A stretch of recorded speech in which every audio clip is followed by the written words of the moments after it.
Naalala ko dati po, no, dati I'm a chaplain of a school, no?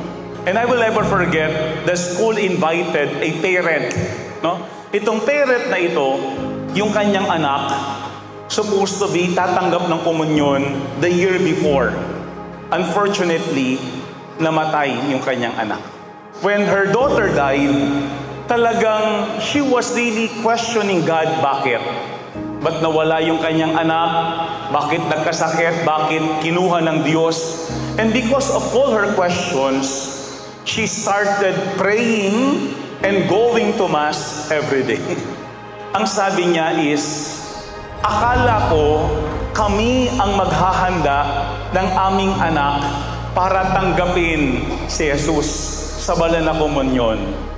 Pero yung pagkamatay pala ng aking anak ang siyang naging daan para ako ay makabalik kay Jesus sa banal na komunyon.